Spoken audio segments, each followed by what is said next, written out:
ब्रह्मरूप आदिमध्य शेषशर्वभाषकं भावषटकहीनरूप नित्यसत्तमदभयं भङ्गमनोतिगोचरं च नेति नेति भावितं तं नमामि देवदेव রামকৃষ্ণমীশ্বরম।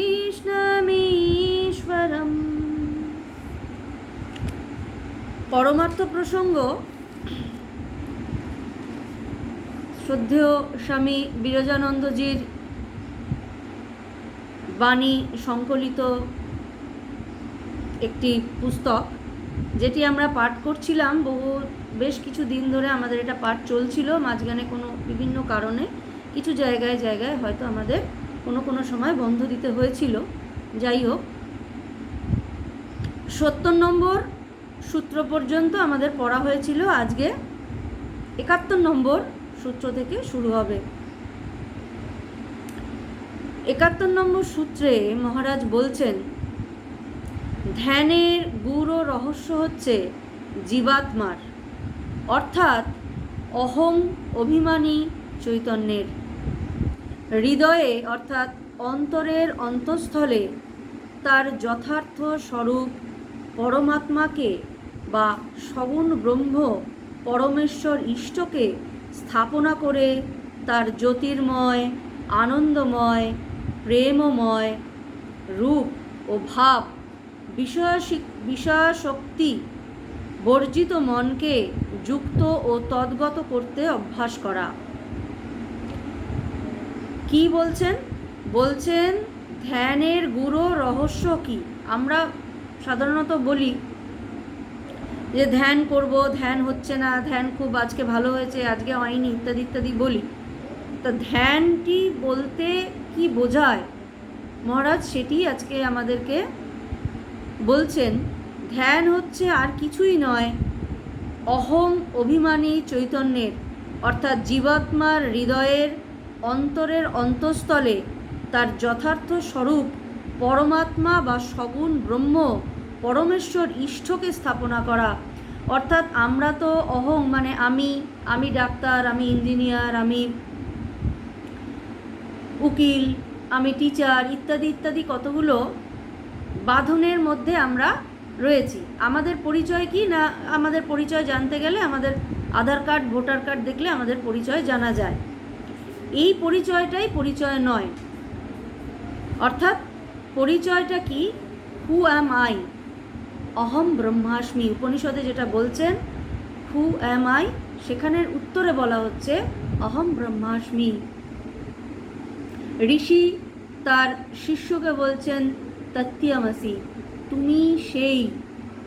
তুমি সেই মানে কোন সেই? আমি অমুক রাজার ছেলে, না অমুক ঋষির ছেলে, না অমুক বাবুর এত বড় একজন নেতার ছেলে, না আমি অমুক নেতার মেয়ে, না ওই অমুক এমএলএর সন্তান, ইত্যাদি ইত্যাদি। না, তুমি সেই। সেই কে?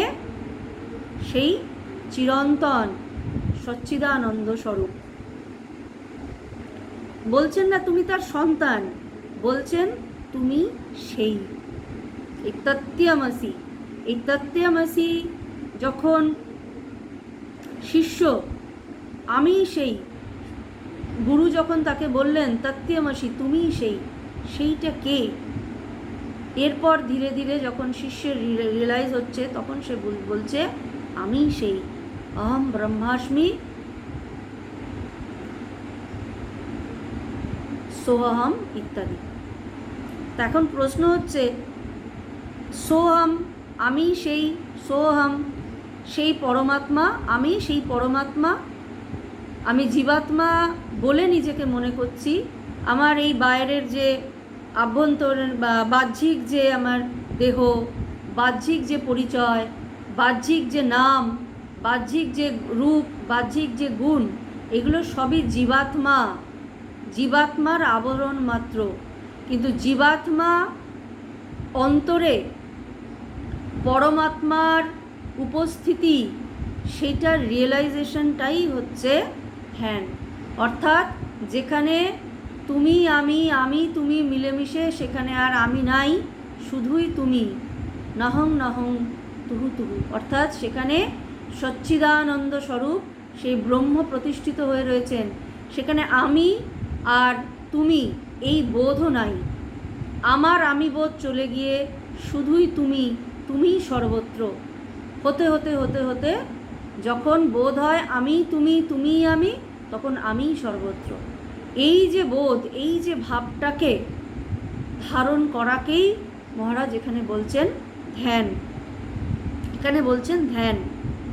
এরপর বলছেন সগুণ ব্রহ্ম পরমেশ্বর ইষ্টকে স্থাপনা করে তার জ্যোতির্ময়, আনন্দময়, প্রেমময় রূপ ও ভাবে বিষয় আসক্তি বর্জিত মনকে, কোনো বিষয়, বিষয় বলতে যে কোনো কিছু হতে পারে, বস্তু হতে পারে, ব্যক্তি হতে পারে, স্থান হতে পারে, যে কোনো কিছু বিষয়, মনের খোরাক, মন যেটাকে আশ্রয় করে নানান ধরনের আসক্তি তৈরি করে, নানান ধরনের তার কল্পনা, নানান ধরনের আশা প্রত্যাশা তার তৈরি হয়, সেটাই হচ্ছে বিষয়। সেই বিষয়ের আকাঙ্ক্ষা ত্যাগ করে মনকে যুক্ত বা তদ্গত করতে অভ্যাস করাই হলো ধ্যান। বাহ্যিক বা জাগতিক যে কোনো বস্তুকে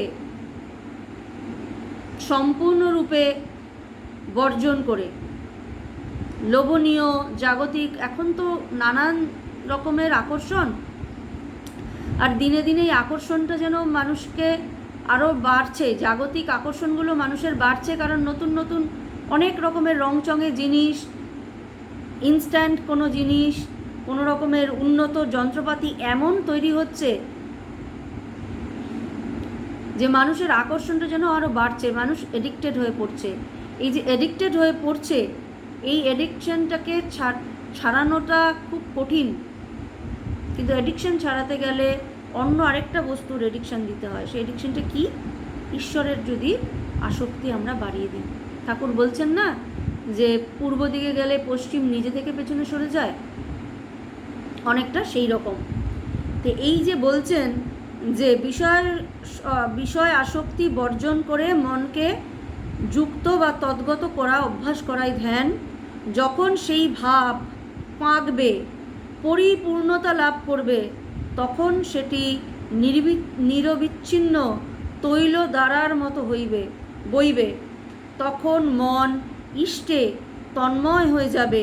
সেই অবস্থাকেই ভাব সমাধি বলে।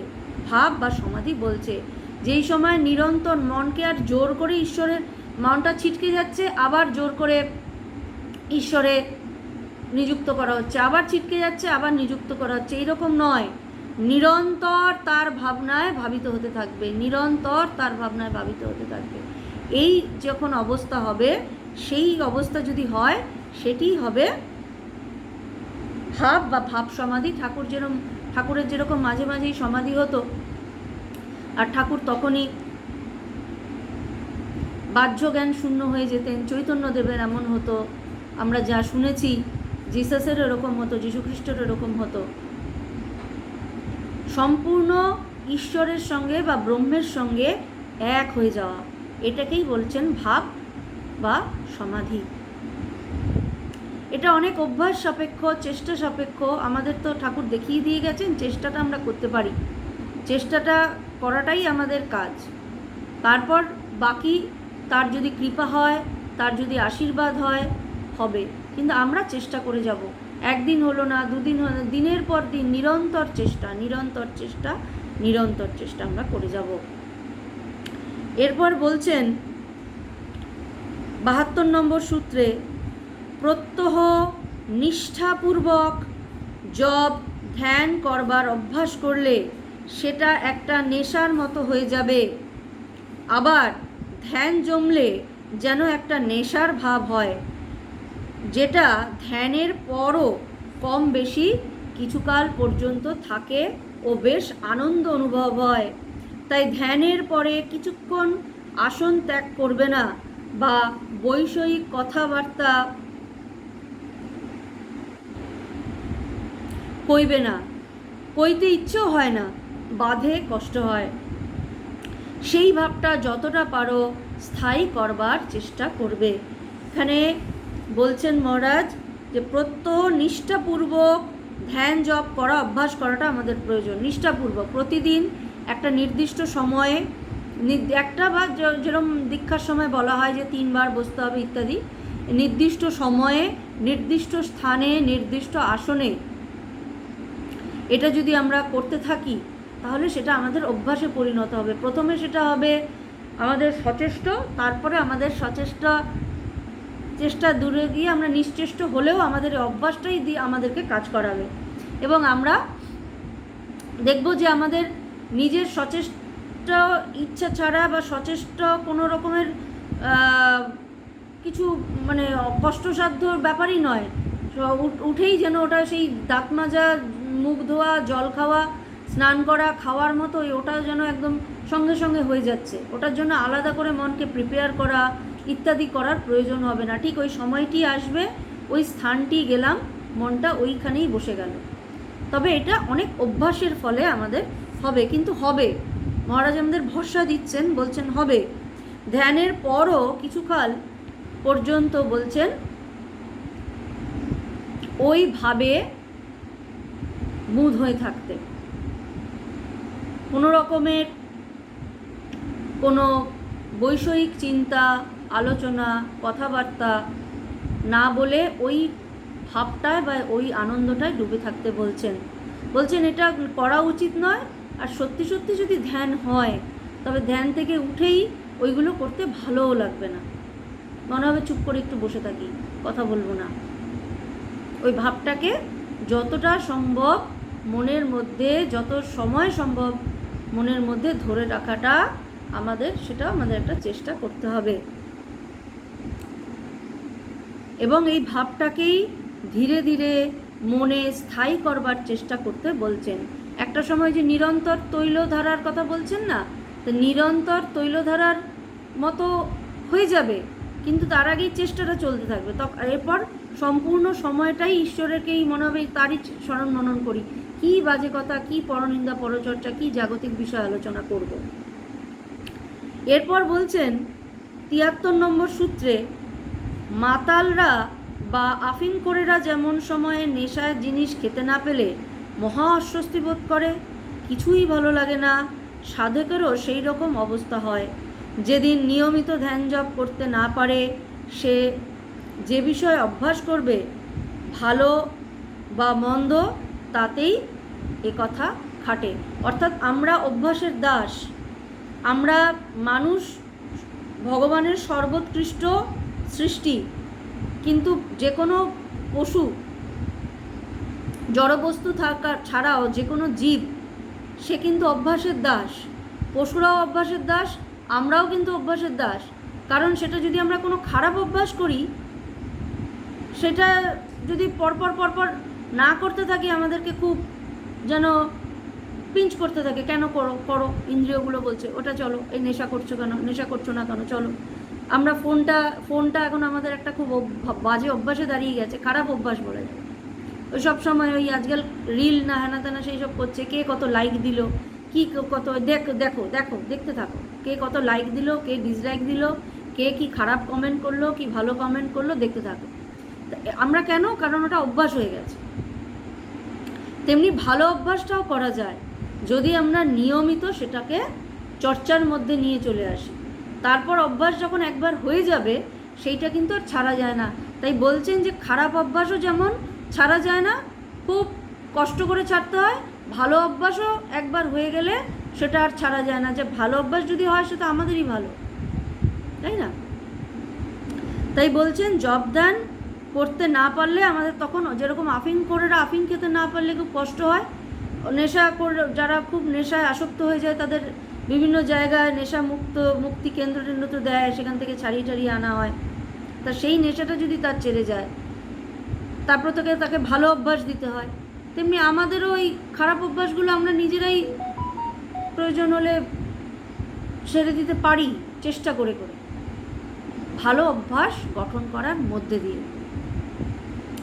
74 নম্বর সূত্রে বলছেন সংসারী আমাদের কি কিছু আশা আছে?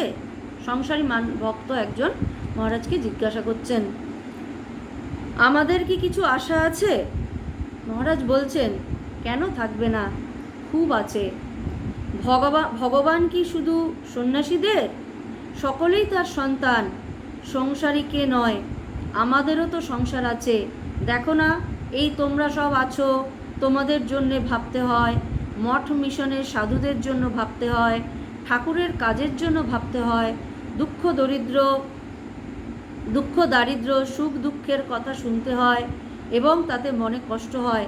তবে প্রভেদ আছে, আপনার জন্য আর পরের জন্য ভাবনা। বিদ্যার সংসার আর অবিদ্যার সংসার।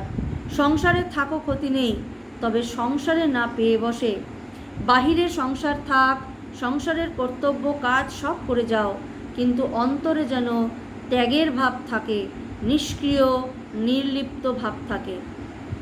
এই কথাটির মধ্যে দিয়ে আমাদের কিন্তু একটা বড় পথ নির্দেশ মহারাজ করলেন।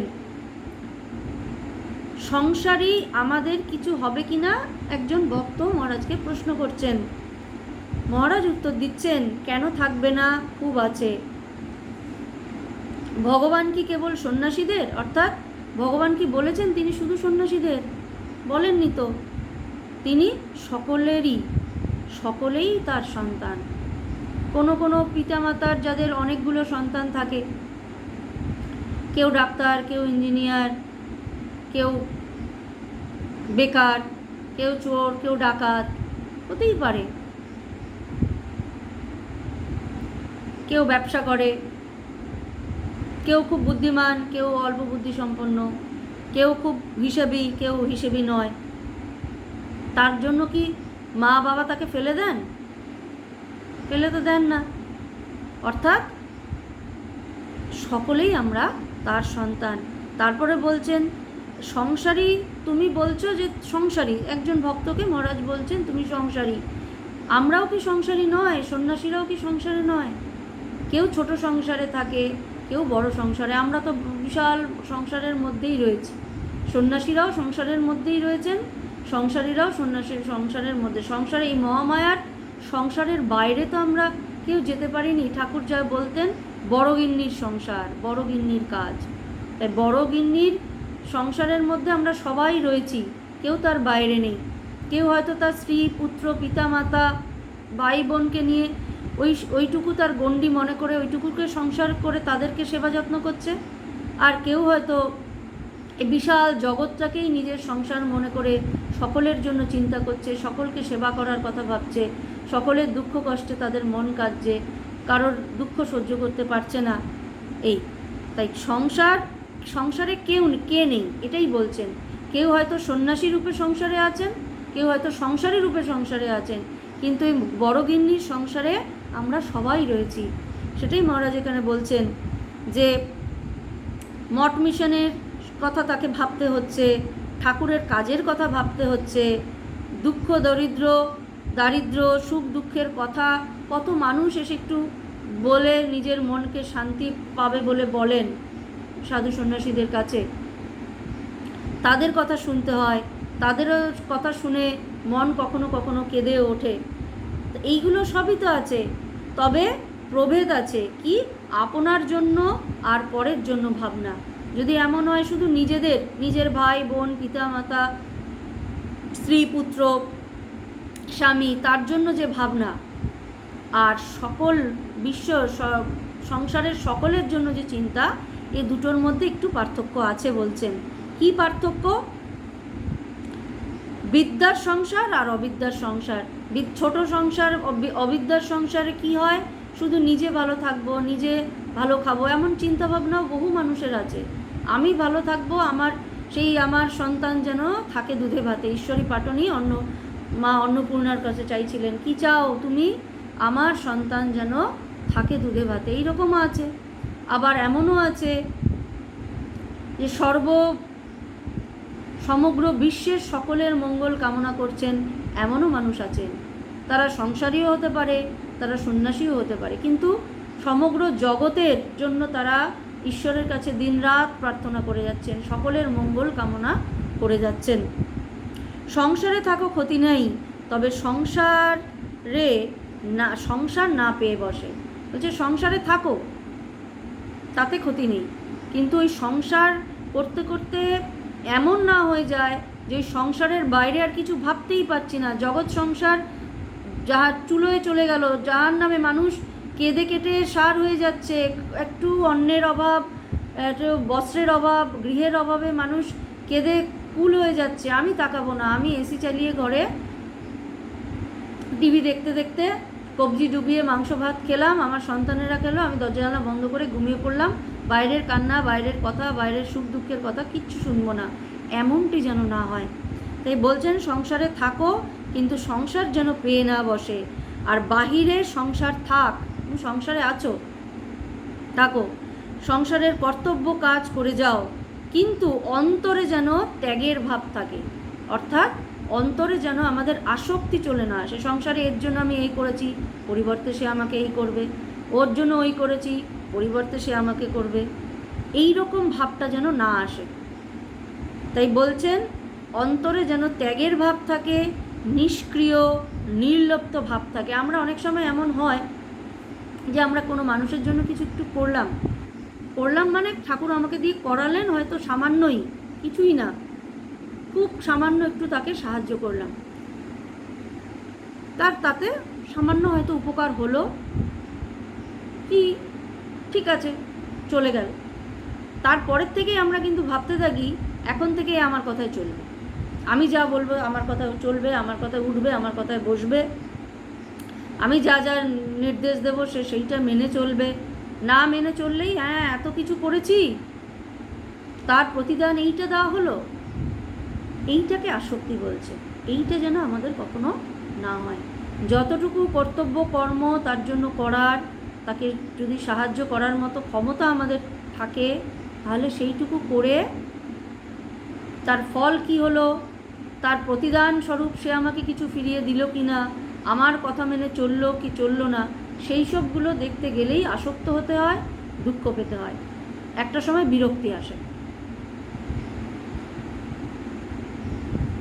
তা সেইটা করতে বারণ করেছেন।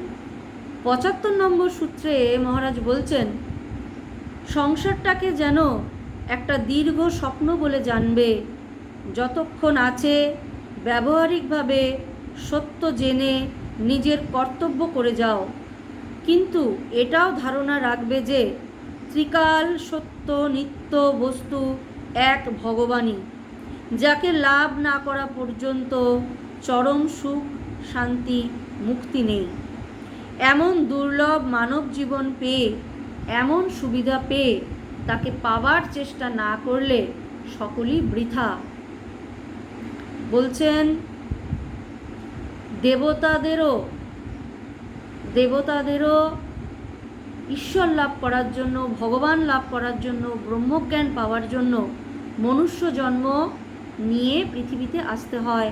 সেখানে আমরা এত সুন্দর একটি মনুষ্য জন্ম পেয়েছি, যে জন্মে ঈশ্বর লাভ হয়, সেই সময় যদি সেটা আমরা না করে অন্য বাজে কাজে, জাগতিক কলহে, কি পেলাম না, কি দিলাম পরিবর্তে কি দিলাম না, আর দেব না, এ সেই করেছে, ও ওই দেখছে, দোষ ত্রুটি দেখে বেড়াই, সমালোচনা করে বেড়াই, পাওনা গণ্ডের হিসাব করে সময় কাটিয়ে দিই, তাহলে সকলই বৃথা।